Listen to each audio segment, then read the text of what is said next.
Hello, hello, hello. Welcome, Hi. everyone, to episode 17 of Espresso Cafe.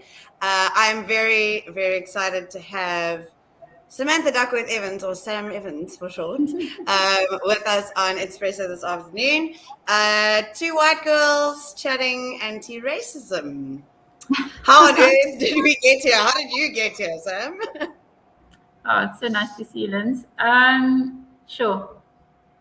I think it's hard to kind of say how one gets into thinking about kind of any kind of topic of social justice, but my journey has kind of it started with, I would say, my honors degree, which I did a few years ago, and the topic was, or the specialization was, social justice education specifically.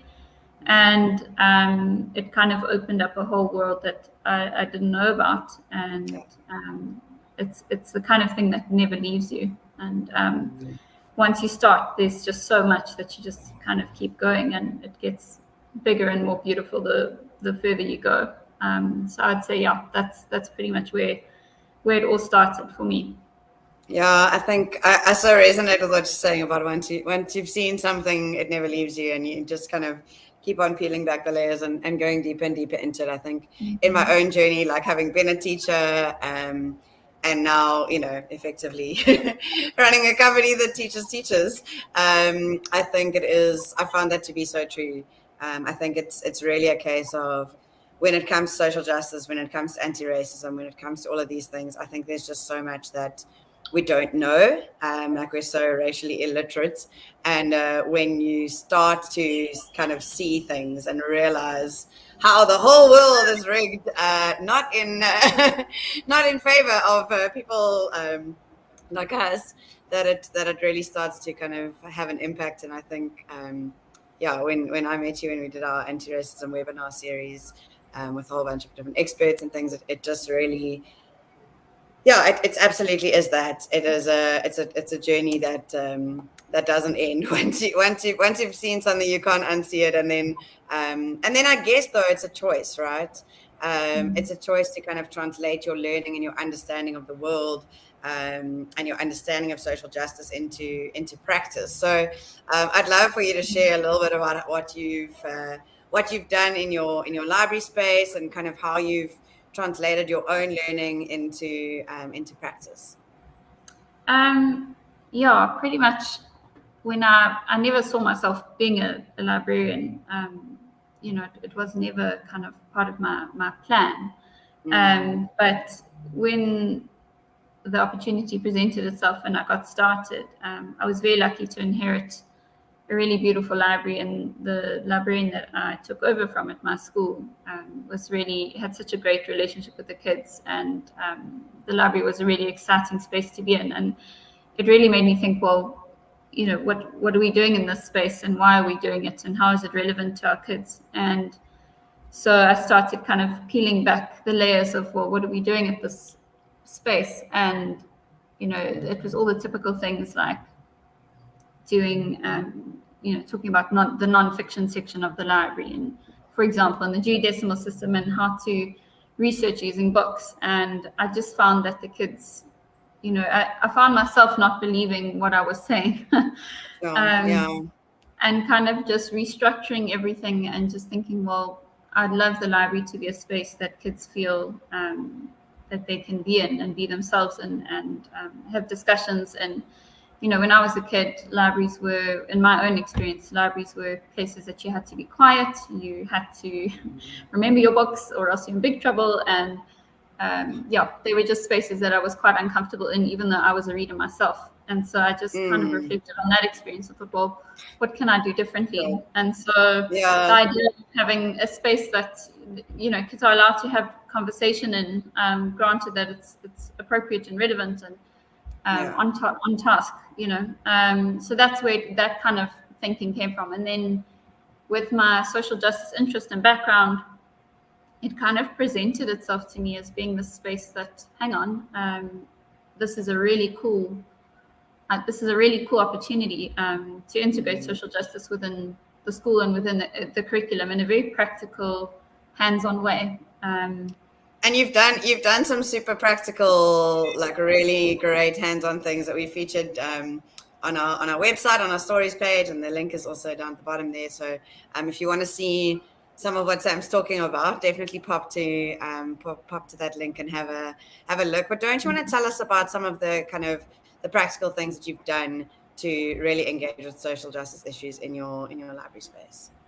So yeah, the thing about the library space which struck me was here I am, one person seeing the entire school every week. It's a regular rolling thing I'm seeing, and it's scheduled. Beyond the scheduling are the kids who pop in, to change books extra on top of their normal lesson time. And so I found myself in a position where I was in contact, with all the kids regularly. And so I thought, well, this is a really great position to be in, to form meaningful relationships with the whole school. And so from there, I kind of also, what unfolded to me at the same time was how well kids connect with children's literature. And so all of what I'm speaking about is from my perspective, which is very much a junior school kind of perspective, where you're dealing with pre-primary, junior primary, and senior primary kids. And that's my passion, and my training is in foundation-based teaching. So that's where I'm coming from with this. And I just realized that kids would respond so well to books, and books opened up opportunities for them to talk about things that would perhaps be a little bit difficult to talk about without the aid of that book. And so what I started doing was kind of thinking, well, let's find a theme for the week that we can discuss from the lowest grade to the highest grade, and then find and source incredible literature that deals with that theme or that topic. And it can be something as simple as, if Human Rights Day is coming up and you want to have a discussion on that and the origins, and there's so many things that you can pull out of there, then you can. And so I would get a book, read it to get a few books, for example, and read it to the relevant ages. So it's age appropriate, and then the discussions come from there. And I think what was really important for me was that the discussion and the learning that comes out actually comes from the kids. It doesn't come from me. Because with these topics, we don't know what the kids know already and what they don't. So and their perspectives are so different sometimes. Yeah. So what's been really awesome is, then the kids discussing, and I'm more of a facilitator of conversation than actually, so-called teaching anything that they don't already know. And they're kind of learning from each other and reflecting on their own experiences. And that's the gold of where the learning comes from. It's not coming from me in the sense that I, will prepare what I want them to learn by the end of it. It's not like that at all. So it's kind of a really different way of thinking. Yeah. And then, within the guideline space, not to get too practical, but, with these conversations, teaching kids at the end of the day, what we're doing is, how do I have a conversation with someone? And how do I do it in a respectful, engaging, constructive manner that isn't going to disrespect anyone, or and learning that it's okay if I feel uncomfortable with this conversation, because maybe it's a topic that I would never normally speak about, but here we are and we're talking about it, and learning that, if you have a different viewpoint than my viewpoint, that's okay, because that's what life is. I mean, nothing is just black and white. There's a lot of gray. And so that's what we're trying to do, is just teach kids how to hold meaningful discussions, because I think if we have kids that can do that, imagine what they can be as adults. You can hold a conversation about, something that's perceived to be difficult. And I think just the role that you're taking on as a facilitator, and like that in itself is a craft. I think that in itself is something that all of us as teachers can get better at. How do I not dominate the airtime? How do I not be the one that is, the dominant voice in the space, but how to actually, amplify my student voices around me and help them engage in critical thinking, conversation, communication, being compassionate, being empathetic, all of those skills that that I can see you've weaved in so beautifully into those conversations. And I love the book list that you've popped on the site, and the guidelines that you've given your students for that space. So you've made it really clear that this is the space, and this is how we engage, and these things are foundational to, I guess, what you're trying to achieve. Exactly. And like when you say, I give them the guidelines, it's not even on that level. We'll all kind of sit and say at the start of the year and say, well, what do we think are good things that we can guide by? And we kind of create them collaboratively and together. And those guidelines are always up for change and always up for, you can add or take away or edit something that, now we've employed this guideline. Sure, maybe it doesn't actually make so much sense the way that we worded it. So it's very important that the kids feel empowered and that they realize that this is our conversation. It's not a lecture. Yes, totally. And that ownership. Yeah, we own that space and we're all responsible for it. I think that's a really important thing to lay out from the start and to maintain. Absolutely. And I think, it was actually so interesting what you said earlier about how even as a child, even though you were a book lover, the library kind of never felt like a space where you were completely comfortable and a space where you belong.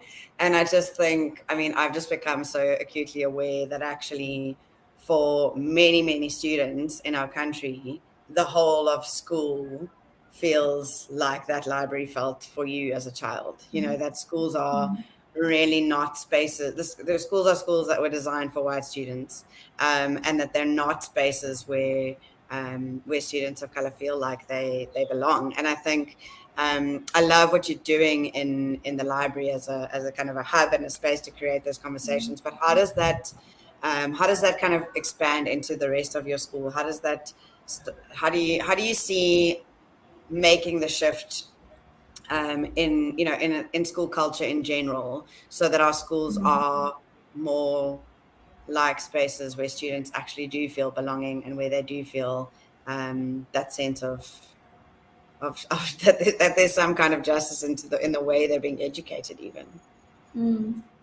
Yeah, that's a really big question. And I think every school is different and has its own kind of approach and way of doing that. But I think it is important that this becomes something that's embedded in a school's culture, and it doesn't stay in these little pockets where people are passionate and people are doing the work. I think it is important that it starts to bubble over and kind of become a school's culture. And so from my perspective, I think just including the rest of the school staff in the discussions is really important. So sharing what learning we're having in the library, and then saying, well, how does it link to whatever you're doing, and just having those conversations openly rather than having things that are off limits. And also, nothing happens in silos. That's just not how things work. So of course kids will learn something and then take it back to a different lesson or take it to a different space and talk about it. And so I think just by that nature alone, it does start to kind of change within the culture of the school. And I think, as you said earlier, just being committed and just saying, this is something we want as a school. We really want our kids to feel like they belong, and we mean that. And it's not so easy in practice. You really have to do a lot of reflection, and it's quite a thing to be responsible to commit to and to be held to. So I think committing as a school is huge, and showing that commitment by allowing teachers to kind of go to these places, such as what I'm doing, I think is a really big step. I think there are schools out there who perhaps would be a little bit anxious to start to explore these issues. Yeah, exactly. And I think understand, kind of shy away from things for risk of, upsetting parents or upsetting the community. But I think,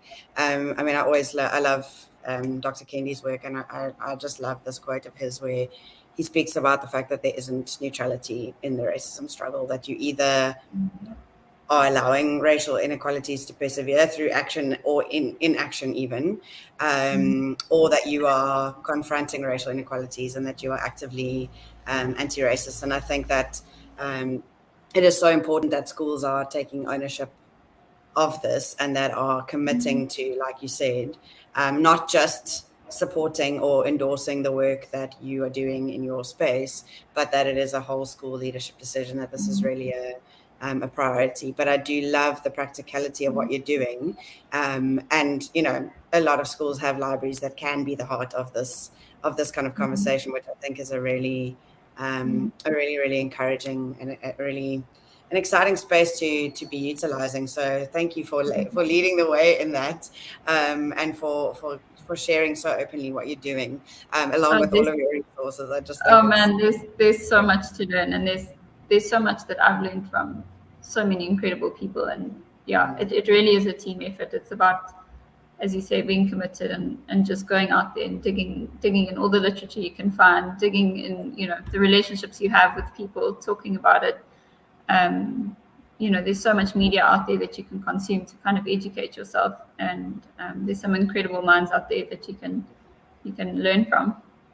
Yeah, so we were chatting, Sam and I were chatting earlier. We're gonna be building a little resource of great books and great podcasts and just generally great media, videos, TED Talks, all of those good things that have really helped us on our anti-racism journey, and where we've received recommendations from incredible people that bravely show up every day and do the work in this space.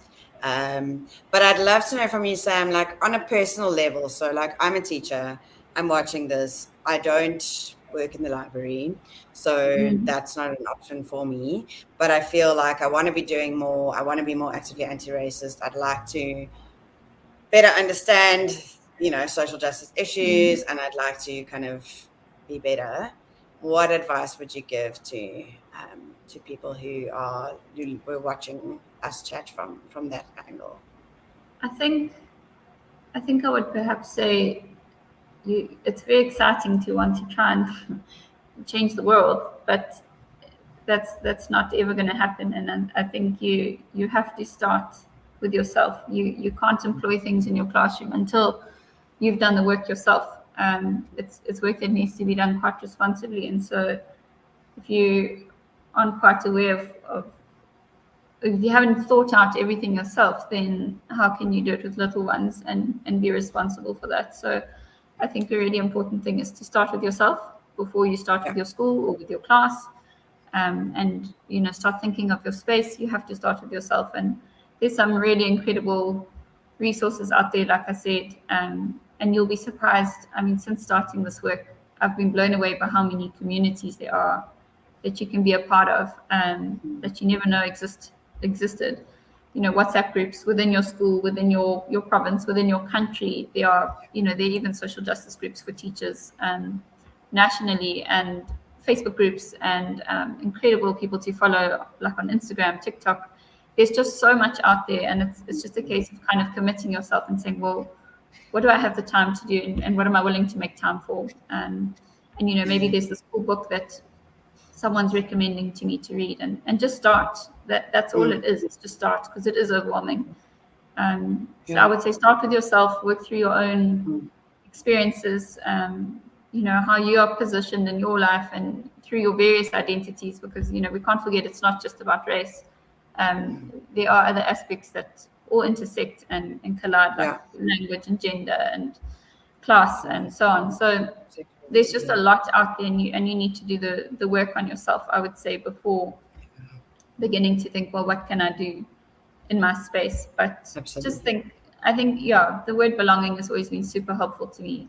Do my kids feel like they belong here, and what are the things that are stopping them from feeling that way if they don't feel that way, and who are those that feel that they don't belong, and why would that be? So Fantastic. start with yourself is what I would say. That's really, really brilliant advice, Sam, and I think just incredibly helpful and practical, but also really challenging. And I think that is what this journey is about. It's about the next thing, and understanding what is the next thing and taking that action.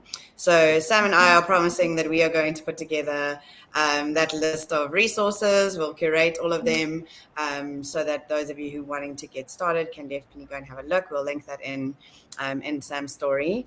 And we are, of course, very open to continuing to engage in conversations with teachers and school leaders and those in the education space who are who wanting to do the work, do the hard things, show up, because it's worth it, right? So thank you so much, Sam, for taking the time to chat to us. Yeah, it's just been an incredibly refreshing and inspiring and challenging conversation. And I look forward to hearing down the line what is going to come out of this conversation and how the work that you're doing is going to impact other schools and other classrooms. So until next time, keep questioning. I'm going to say keep doing. Keep doing, exactly. Show up, do the thing, get it done, make it happen, right? And then if I can get the computer to work, then I can play our amazing outro for you. It is an amazing outro. But in all seriousness, we trust that you've enjoyed listening to this chat, that you have felt challenged, and that you will engage in the practicalities of this work with us.